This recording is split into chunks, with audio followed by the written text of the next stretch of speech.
Lejlet li l-ewwel Prim Ministru ta' Malta Indipendenti George Borch Olivier irċieva d-dokumenti tal-Kostituzzjoni tal-Indipendenza mid-Duka ta' Edinburgh, daw kollha involuti f'din il-kisba attendew għal pranzu statali.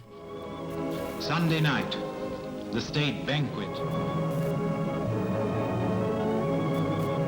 Il-ġimgħa fil-għaxija, lejlet li Malta tfakkar is-60 sena mill-indipendenza, dan il-pranzu reġa' sar bi sħab ma' Heritage Malta.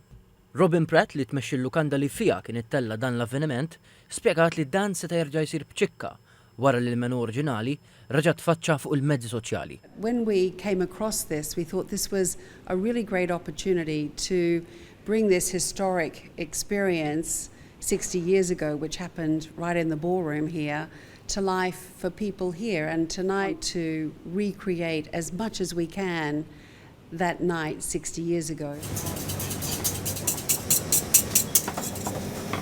Għal-ċina din kienet sfida mhux tas-soltu.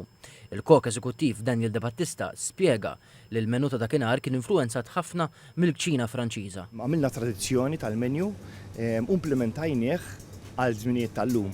Żammejna l-inbit ukoll u provajna nżommu kemm jista' jkun l-autentisità li kien hemm dak iż-żmien.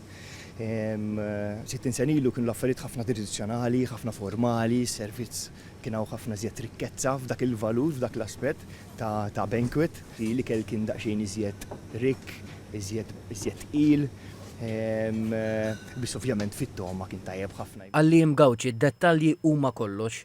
Semma li Heritage Malta rnexxila issib fil-kollezzjoni nazzjonali dawk il-kikkri, platti u tazzi u pożati li intużaw dakinhar. Dan ukoll spjega l-istoriku huwa ta' sinifikat qawwi għal dan il-mument storiku. Il-friket u skieken u l-kuċċarini huma fidda Maltija.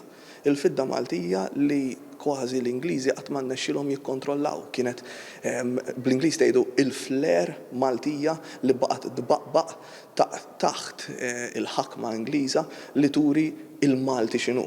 L-għada ta' din l-ikla, l-ex Prim Ministru George Borch Olivier irċieva d-dokumenti tal-Kostituzzjoni f'ċerimonja pubblika li saret fil-Furjana biex bekk sar l-ewwel Prim Ministru ta' Malta Indipendenti.